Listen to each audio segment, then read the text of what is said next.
Бир жума ичинде болуп өткөн окуялардын орчундуулары менен тааныштырып, жумалык аналитикалык программасы эфирде. Саламатсыздарбы? Аны мен Рамис Каимов алып барам.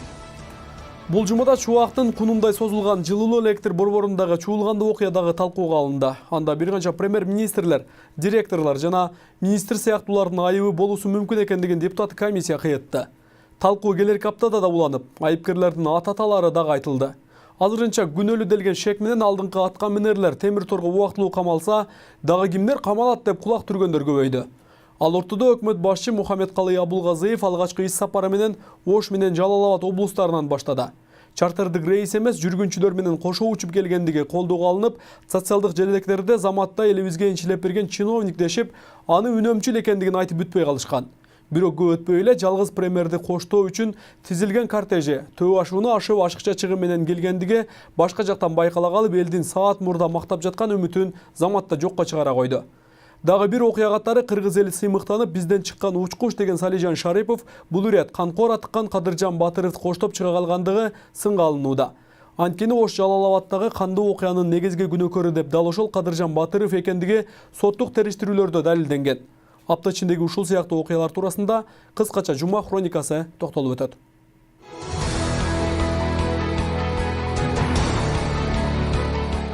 Дүйшөмбү 7 май Жалал Абад шаарында милиция кызматкерлери район тургунун уртокмокко алганы кабарланууда. Анын абалы оор болуп, Жалал Абад облустук ооруканасында жатат. Телефон аркылуу алдап акча тапкандардын кезектеги аракети ишке ашпай калды. Нокот районунун 62 жаштагы тургунун алдап акча алууну каалаган жаран милиция тарабынан изделүүдө. Жалал Абад шаарына өкмөт башчы Мухаммедкалый Абулгазиев келди. Аэропорттун Куту капиталдык оңдоп түзүүдөн өткөрүлгөн Куту залынын ачылышына катышып, Ош облусуна жөнөп кетти. Шаршемби 8 май премьер-министрди коштогон кортеждеги эки унаа кырсыкка кабылды. Кырсык Абулгазиевдин Ошко бара жаткан учурунда өзгөндө орун алган. Ош шаарындагы Тешикташ базарынын жетекчиси менен жергиликтүү жашоочулардын ортосунда келишпестик күч. Буга жашоочулар жашаган көчөнү тосуп, мөмө-жемиш, жашылча саткан автоунааларды токтотуучу жайга айлантышы себеп. Базар Коргон районунда жаңыдан курулган көпүрөнүн сапатсыз экендигин айткан жергиликтүүлөр аны кайра баштан куруу талабын коюшууда. Жеңил унаа жана жөө жүргүнчүлөр үчүн делип курулган бул объект адам өмүрүнө кооптуу деген коркунуч бар. Баткен облусунда жол кырсыктардын саны кыскарган. Өткөн жылдын ушул мезгилине салыштырмалуу 10го жакын жол кырсыгы аз катталып, саны 45ти түздү. Шейшемби 9 май Кыргызстанга согуш мезгилинде Украина, Беларусь, Польша, Венгрия, Румыниядан 139 миңдей ар улуттун жарандары жер которушкан. Жеңиш күнүнө арналган майрамдык иш-чара Жалал Абад шаарында да өткөрүлдү. Миңден ашуун жарандар жөө жүрүш менен шаар көчөлөрүнөн өтүштү. Мындан 73 жыл мурда Баткен районунда атамекендик согуштан 823 жоокер кайтып келген болсо, учурда 6 гана ардагер калган. Улуу атамекендик согушка Кыргызстандан барган жоокерлердин орду чоң болгон. Чолпонбай Түлөнбердиев душмандын зотун көкүрөгү менен жаап, өлбөс өчпөс эрлик көрсөткөн.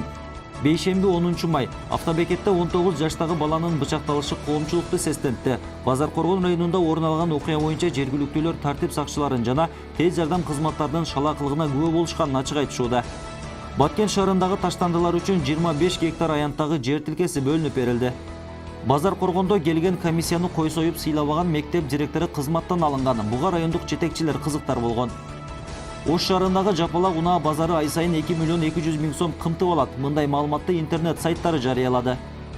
Жума 11 май акыркы коңгуроого байланыштуу мектептерде акча чогултуу фактысы катталса, мектеп директору иштен алынат. Мындай буйрук Билим берүү жана Илим министрлиги тарабынан бекитилип берилди. Жалал Абадта 600ден ашуун энелерге майрамдык кече уюштурулду. Жыл санап апаларды сыйлоо кечесин салпка айланткан Көкжаңактын мырзалары бул жолу да энелерди даңкташты. Сепаратист Кадыржан Батыров Кыргызстанга кайтып келүүнү каалайт. Анын күнөөлөрү далилденбеген жана Кыргызстандын түштүгүндө автономдуу республика курууга чакырык жасаган эмес. Өлкөдө учурда техникалык, айыл чарба, педагогикалык багыттагы кесип ээлери аз болууда. Буга себеп жогорку окуу жайга тапшырууда экономика, медицина тармагын тандаган студенттер көбөйгөн.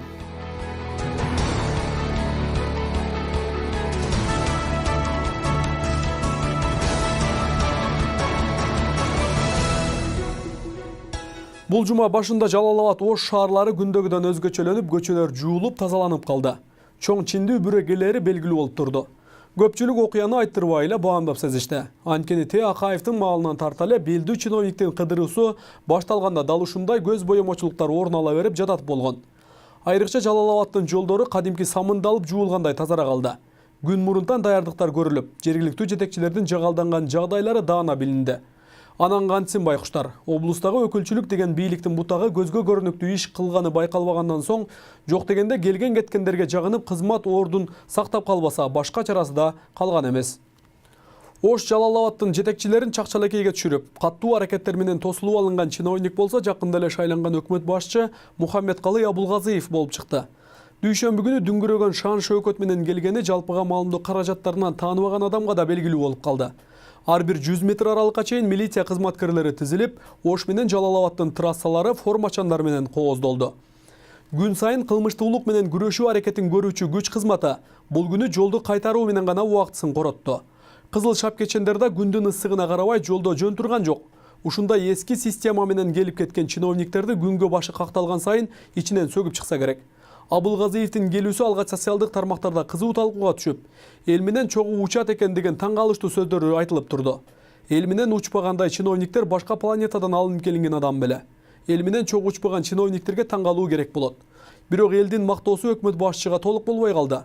Убакытты көп деле өткөрбөй, башка жактагы жагдайлар ачыкка чыгып, тескерисинче комментарийлер аркылуу тепкилегендер да көп болуп калды. Анткени эл менен жөнөкөй учак аркылуу учуп келип, үнөмдүү жетекчи чыгат окшойт деген жоромолдолор жол деле калды. Катарынан тизилген жол тандабастар көрсө, төө ашуун ашып Абулгазиевди тосуп алуу үчүн Ошко келген экен. Өкмөттүн Ош Жалал-Абадтагы өкүлчүлүгүнүн кызматтык унаасына ичи чыкпай, облустук милиция кайтаруусуна да кайыл боло өрбеген жетекчи көрсө, ок өтпөс темир тулпарларына түшмөйүнчө эл арасына бара албай төңдөнөт. Келип элдин жазгытала жумуштары, көтөрүлгөн күйүүчү май, азоттун жетишсиздиги, аймактардагы кемчилдиктер каралбай эле Жалал-Абадта аэропорттун ачылуусуна катышып, Ошто болсо Араванда бүткөрүлгөн көпүрөнүн ачылуу аземине катышты да кайра кете берди. Ош Жалал-Абад үчүн премьер-министрдин келгендигинин бир гана пайдасы болуп, күн болсо да жолдордун жуулганы болуп калды. Өкмөт башчынын күндүк сапарынан кабарчыбыз кененирээк кеп салып көрдү. 7 май күнү Жалал-Абад шаарынын жолдору жуулуп, жылтылдаган көчөлөрдүн бою милиция кызматкерлери менен толтурулду. Казылып, соо жери калбаган жолдор тосулду да, аэропортко алып барган жол толук бойдон буулду. Анткени бул жерге өкмөт башчы Мухаммедкалый Абулгазиев келип, ачылыш аземине катышуусу керек эле. Ашкере чуу менен ачылган объект мына ушул Жалал-Абад шаарындагы аэропорттун күтүү залы. Мында адаттагыдай эле өкмөт башчысына көйгөй айтпай, бизде баары жайында деп жергиликтүү бийликтин кемчилдигин ачпай турган жарандар чогултулган эле. Мына жаңы өкмөт келип, мен эми өкмөт башчы болуп иштеп баштадым. Эң биринчи ырымгылы ушул жол тармагынан баштайлы. Бул авиакаттамда жол да, авиа жолу, аба жолу деп эсептелет. Ушу жолдон баштайлы. Андан кийин түштөн кийин барып Аравандан көпөрөнү ачабыз. Бул имараттын курулуш иштерине 13 миллион сом акча коротулгандыгы маалымдалды. Эми каттамдардын саны көбөйтүлүп, аэропорт активдүү режимде иш алып бармакчы. Жумасына азыр 3 жолу рейс болуп атат. Анда көбөйткөнгө шартыбыз бар да азыр. Ошо ар күнү бир рейстен жасаганга мүмкүнчүлүктөр болот да. Бирок негедир айланасы эбак сатылып, байлардын шаарчасына айланып үлгүргөн аэропорттун негизги көйгөйү тууралуу жергиликтүү бийлик башындагылар үн катпады. Карапайым элдин камын эмес, өзүнүн керт башын ойлогон мындай жетекчилердин айынан жакын арада жаңы күтүү залына ээ болуп, активдүү иштеген аэропорттун кооптулугу да ого бетер күчөп жатканда көңүл бурулбай жатканын нааразы кылууда. Аэропорттун айланасындагы элдердин жашап атканынын өзү коопсуз деп эч ким кепилдик бере албайт. Анткени жергиликтүү ошо бийликтин айланасындагы кайсы бир атка минерлер ал жерди сатып, качан эле капчыгын толтуруп, тиешелүү жерлерге отуруп алган.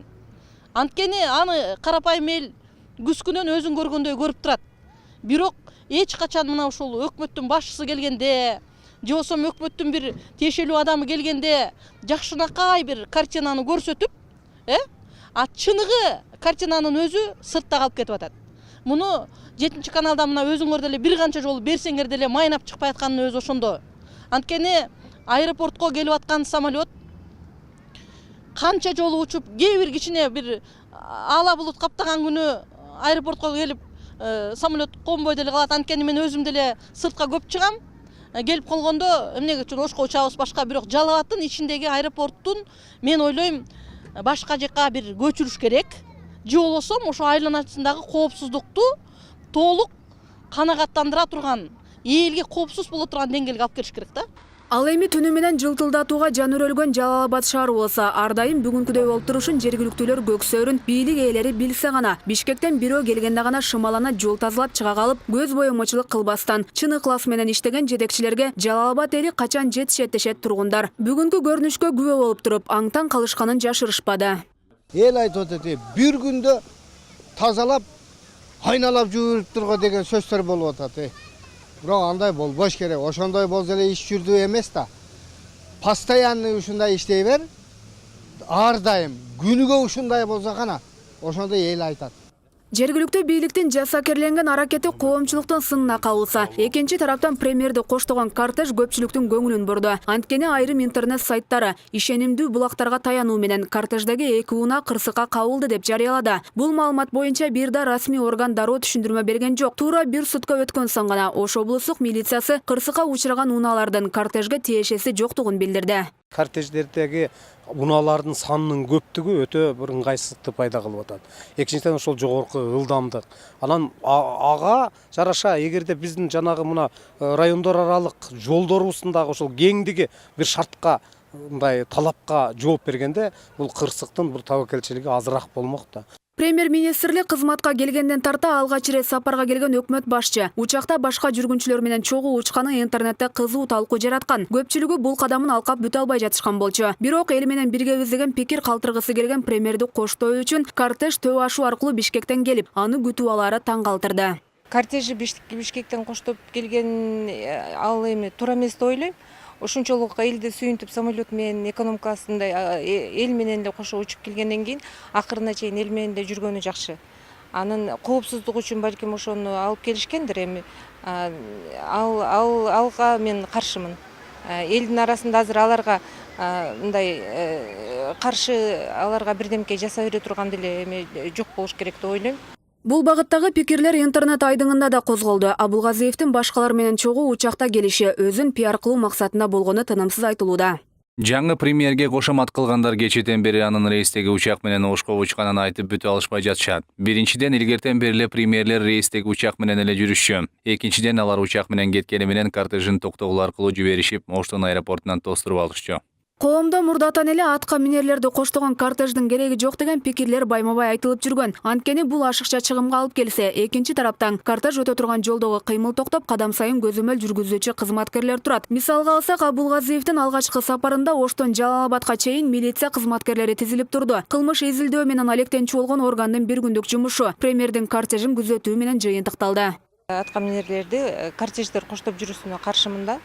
Себеби дегенде алар канча көптөгөн адамдарга ыңгайсыздык жаратышат. Аларды күтүп атып элдер канча жумуштарынан калат. Шаардыктарга аябай эле чоң ыңгайсыздык жаратылат да. Эртең менен мен жумушка кетип аткан ошо милиционер ошол жерде какайып турат. Кеч кайтсаң дагы ошол кайта эмне болду десе, эми келаткан атат депчи. Мынчалык жанагы орусча айтканда помпезность деп бир сүйлөп жүрөбүз.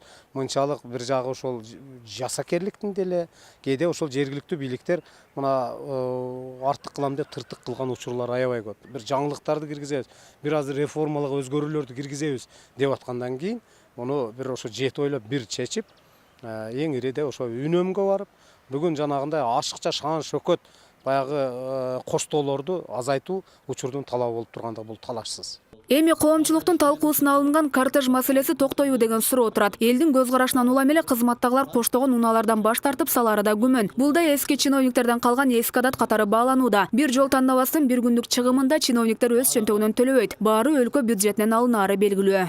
Азиза Пусурманкулова, Аскар Маматесаков, 7 канал, жумалык үчүн.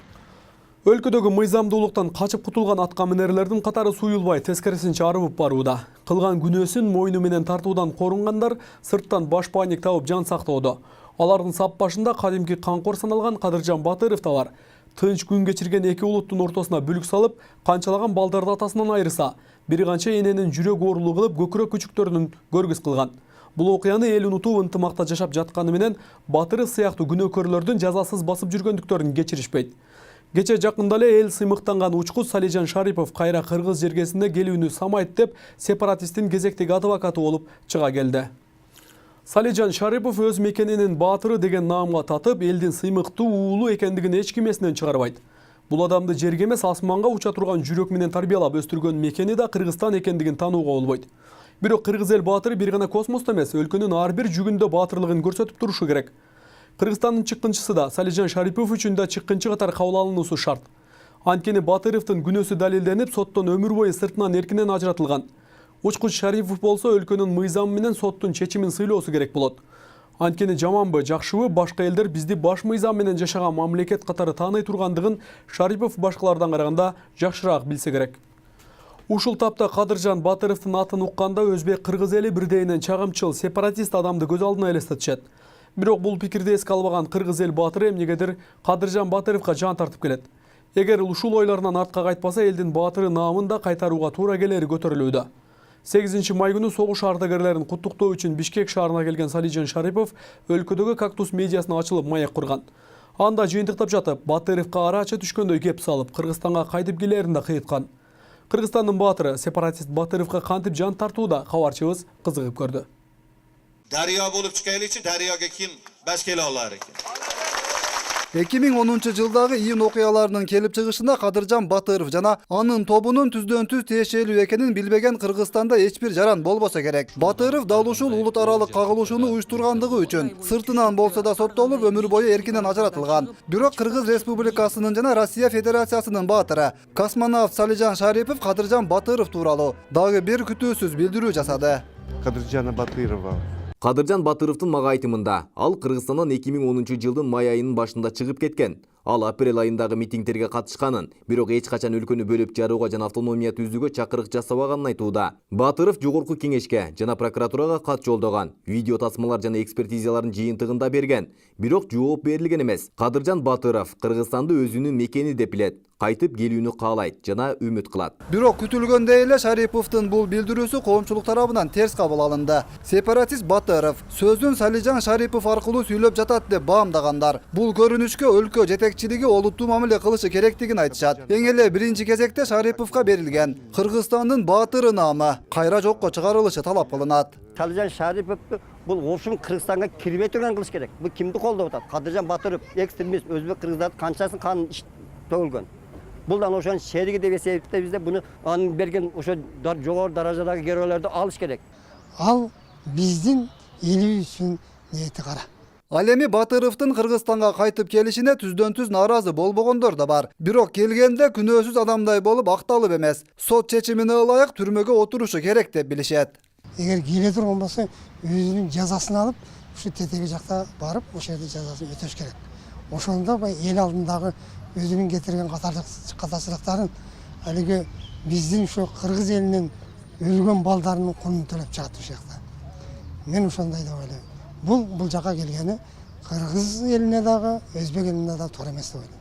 Талдоочулардын баамында Батыровго байланыштуу мындай көрүнүштөр жөн жеринен чыгып жаткан жок. Анын өзү өлкөдөн сыртта болгону менен жактоочу чөйрөсү. Ушул күндөрдө да Кыргызстанда Батыровдун саясатын улантууда. Буга болсо укук коргоо органдарындагы коррупция жана кайдыгерлик себеп болуп турат. Тойхожа Гиясов деп bir айыл өкмөттүн рахбары барды, бу адамды коюлду. Ошонун куйлуктары мына Тайкожо, Музафар Исаков, ошолордун кадрлары да сама собой белгилүү болуп атат. Эмне себептен бүгүнкү күндө башынан сылайбыз аны? Мына кылмыш иши козголгонуна Музафардын канча жыл болду? Ошол менен эле барабар кылмыш иши козголгондор түрмөдө отурат. Бүгүнкү күндө прокуратура кайсыл жакта карап турат? Надзорный орган, сот органдары кайсыл жакта карап турат? СМБ эмнеге өздөрүнүн баягы иш аракеттерин жасабайт да? Социалдык тармактарда да Батыров Кыргызстанга кайтып келүүнү каалап жатканын айткан Салижан Шариповдун маалыматына карата жакшы пикирлер айтылган жок. Бирок сепаратисттин 8 жылдан бери эркиндикте жүргөнүнө нааразы болгондор. Бийлик башындагылар бул маселеге акыркы чекитти коюшу керек деп турушат. Анын бир гана жолу бар. Кадыржан Батыров жана аны колдогондор тез арада кармалып камакка алынышы керек. Бүткүл ошого катышкан баягы Маматкадыр, Кадыржан Батыров, ушуга окшогон качкындар, кахраман, ушулардын баардыгын алып келип туруп, элдин көзүнчө ушу ачык суракка алса болбойбу? Мен таң калам да мындай адамдаргачы. Мен уже сөз деле жок дейм. Ар жыл эле ушул маселени козгогону бул өтө кызыктар адамдар бар да бул жердечи. Кыргыз элинин жаштарынын тынч жашаганын, ушулардын келечегин ойлосо, адамдар мындай Кудайдан корксо, бул нерсени токтотуш керек да. Кадыржан Батыровду таап келип диye камаш керек, фашизмдин камаш керек. Аны эмне кой берип коюп карабайт биздин Кыргызстаныбыз. Мен буларга каршы чыгамын. Эч жакта кой бербесин. Буну козгобосун. Ошол немелерди токтогон Үмөталиева менен Азиз Абдырасуловдун өзүн камаш керек бар. Өзү ошол немелерде катышкан булар. Үйүн акыясына өздөрү катышкан булар. Азиз Абдырасулова Сузакка келип катышкан өз көзүм менен көргөмүн мен. Элди козгоп жаз келди, июнь жакындаганда эле ошону козгой берген кереги жок. Ошол чечимби, ошол отуруш керек, күнөөсүн тартыш керек. Мына Өзбек эли дагы канча жабыр тартты, Кыргыз эли, эки эл жөндөн эле урушуп, кан төгүлдү. Карапайым жөн эле адамдар өлүп кетти бул жердечи. Ошону козгоодун кереги жок. Ошол чечим боюнча соттун чечими ошо жазасын тартыш керек. Мунга биз элдин жүрөгүн козгоп, кайра эле бейкүнөө адамдар өлүп кеткен, ошонун кереги жок да. Канча жылдан бери табылбады, анан жок дейт, эми алып келип камаш керек кошуп анда эле. Ошол баштаганда биринчи жымбы? Ошондо ошол камаш керек анда эле. Андыктан президент Сооронбай Жээнбековго өткөн жылдарда кылмыш кылып камалгандарды, четинен кайра бошотуу суранычы иретиндеги талаптарын коюп жаткан күчтөрдүн артында Кадыржан Батыровдун маселеси да кайра көтөрүлүшү күтүлгөн эле. Бирок бул аракет Салижан Шариповду колдонуу менен старт алганы жөн жеринен эместиги, коомчулукка түшүнүктүү болуп калганын серепчилер айтышат. Кыргызстанда кылмыш кылгандын баарын кайра актап чыгуу акциясы жүрүп жаткандай, таасир калып жатканы да кошумчаланат. Кайсыл жерде болсо өрт чыгарганга даяр да. Бөйрөктөн шыйрак чыгарып туруп. Патриоттулук жок. Мына ошон үчүн баягы улуттук баягы биримдүүлүктүн, анан кийин өлкөнүн ынтымакчылыгы деп кыйкырган менен иш жүзүндө башка болуп атпайбы? Сөз жүзүндө башка болуп атат. Муну ошон үчүн баягы улуттук коопсуздукту дагы бир топ жакшыртыш керек, же болбосо иш аракеттерди алып барыш керектиги бүгүнкү күндө айдан ачык. Өткүрбек Рахманов, Замирбек Тойчубаев, 7 канал, жумалык үчүн. Кылмыш иштеринен кутулууну көздөгөн Аида Салянова соттон акталса кайра депутаттык мандатын кайтарып алууну көздөп турат. Мыйзамды мыкты билген адис катары соттолгон адам юридикалык жактан депутаттык креслого олтурууга укугум бар деп жар салууда. Эгер баш мыйзамда мындай мүмкүнчүлүктөр жазылган болсо, анда парламентте жалаң эле камалып чыккандар толуп кетмек экен. Саясатта чоң орду бар инсандар да Салянованын бул аракеттерине таң калышпай койгон жок. Салянова акталган күндө да кайрадан мандатын ала албайт, ал үчүн кийинки шайлоону күтүүсү зарыл. Анткени эки инстанция тең, экс прокурорду айыптуу катары тапкан. Кайра депутат болуп келүү өтө эле кыйын. Бирок өлкөнүн бир кезде көзөмөл органын жетектеген айым бул багытта ой жүгүртүүсү өзгөчө. Боршайком бир туруп мандат алып, кайра аны кайтарып берип олтургудай жеке адамдын ишканасы беле. Кезинде Салянова бир топ депутаттарды күнөөсүз эле камап, айоосуз эле мандаттарын алууга далалат жасаган.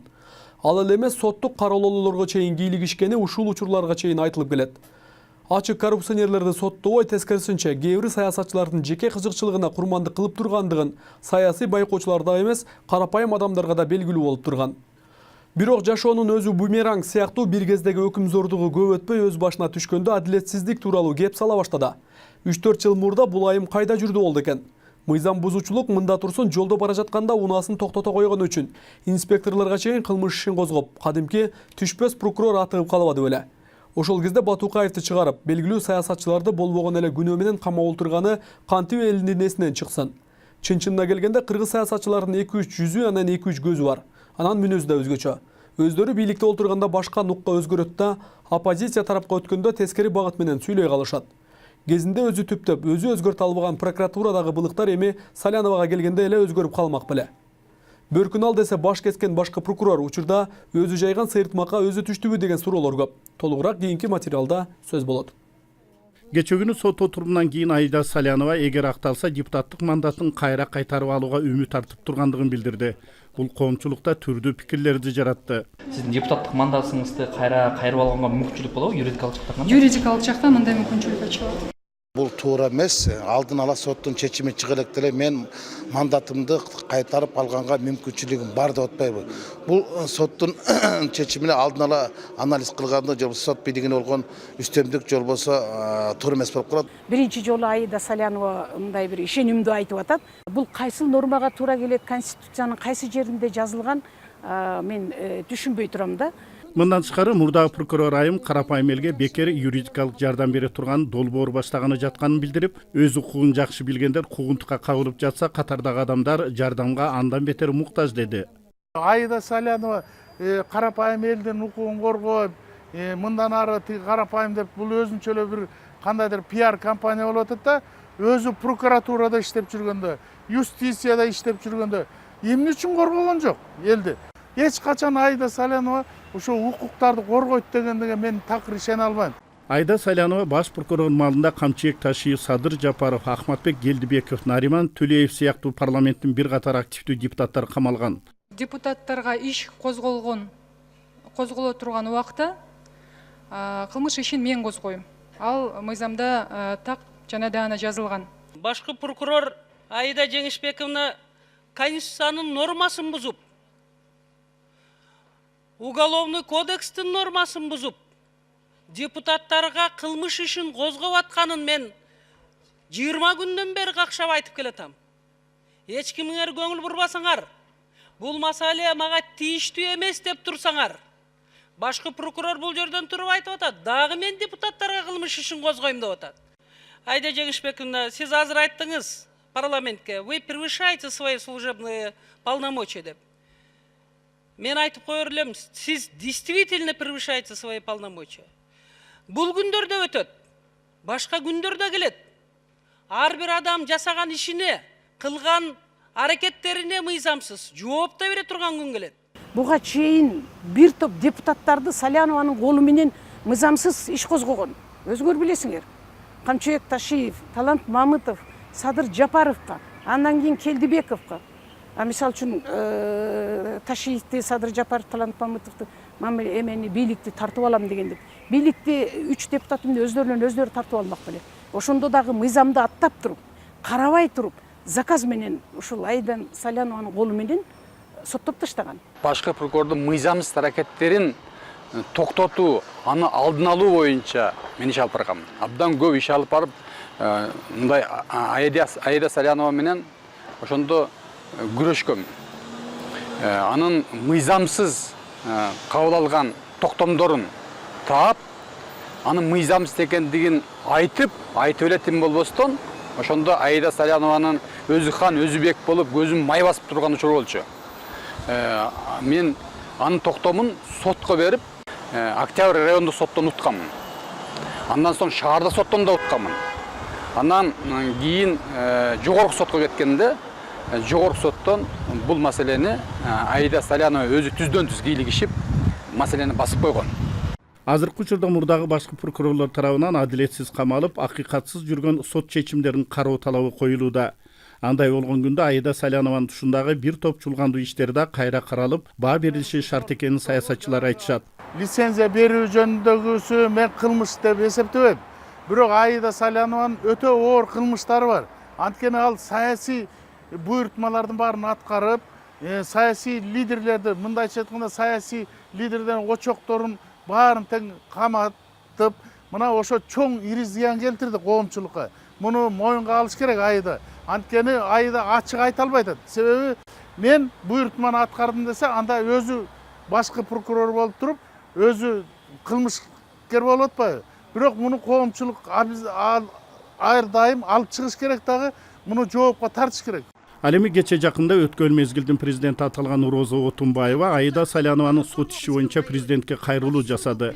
Силер Аида Салянованын ишин оң жагына чечилишин карап койгула деп айтканга анын укугу жок. Эмне себептен ошондой тапшырма берип атат? Мен таң калып атам. Бул Конституцияны аттап өткөндүк. Одону бузуп, экс-президенттин Конституцияга карама-каршы пикир айтканы десе эсептесек болот. Бул бир экинчи жолу. Эгерде кайрылуу жасай турган болсо, Саляновадан башка дагы Кыргызстанда абдан бир громкий сенсациялуу иштер болуп атат. Жалгыз эле Аида Салянованын үстүнөн сот процесси жүргөн жок. Өзүңөр билесиңер, азыр өздөрүн мыйзамсыз отурабыз. Саясий заказ болуп атат деген далайлар отурат. Таң калдым бул кайрылуугачы. Бардык жалпы саясий туткундарга кайрылыш, тизмектеп туруп кайрылыш керек болчу да. Роза Отунбаева дагы мындайча айтканда, бул тандалма саясатчыларды колдой баштайт. Көз карашы дагы мындай кээ бирде туура эмес. Бул кесирлүү аял. Эми кайрылуунун да өзүнүн жолу бар да. Биз мыйзамдын жолу менен жашашыбыз керек да. Мыйзамдын тили менен сүйлөш керек. Болгондо дагы жөн эле көчөдө жүргөн адам эмес, экс-президент статусу бар адам кичине Конституцияны ачып, ар жак бер жагын карап коюш керек. Мындайча айтканда, элди алдоо менен алектенген эмелер. Мен аябай өкүндүм, аябай ыза болдум ушуну көрүпчү. Анткени себеби мен Кыргыз Республикасынын омбудсмени болуп иштеп турганда мен канча жарым жыл убактым кеткен. Ошо Аида Салянованын ошондой былык иштерин, чыккынчылык, кылмыштуу иштерин сот аркылуу далилдегенге. Мына ушундай иштерди жасагандан кийин анын моралдык укугу жок, жана антип айтканга. Анын моралдык укугу жок ошол жерде депутат болуп иштеп турганга. Эми бир мезгилде жанагындай иштер жасап, азыр жаң сүттөн актым деп чыга калып туруп, элдин башына айландырып. Бул деген жүзү каралык, бети жоктуктун белгиси. Айта кетсек, өткөн жылдын 10 октябрында Бишкектин Ленин райондук соту Аида Салянованын үй мүлкүн мамлекеттин пайдасына чегерүү менен 5 жылга эркинен ажыратуу тууралуу өкүм чыгарган. Кийин ушул эле өкүмдү шаардык сот күчүндө калтырган. Ал эми Салянова өзүнүн күнөөсү жок экенин, кылмыш иши саясий негизде козголгонун айтып келет. Саясий заказды Аида Салянова өзү баштаган. Мен ачык эле айтам. Аны өзү деле сезип атат, өзү деле сезди, жон териси менен сезип турат саясий заказ эмне экенин. Мына өзүнө келгенде саясий заказ болду. Өзүнө келгенде ден соолук керек болду. Өзүнө келгенде үй бүлө, бала бакыра керек болду. А ушул убакка чейин Аида Салянованын саясий заказына кабылган бир топ кыргыздын көрүнүктүү атуулдарынын эмне ден соолугу жок беле? Алардын үй бүлөсү жок беле? Алардын бала бакырасы страдать этпейт беле? Каныбек Темиров, Чыңгыз Айбашев, 7 канал, Бишкек.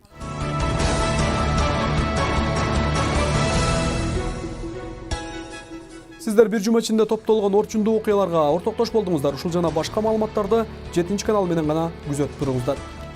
Студияда Рамис Каимов болдум. Кийинки аптадагы жаңылыктар менен көрүшкөнчө аман туруңуздар.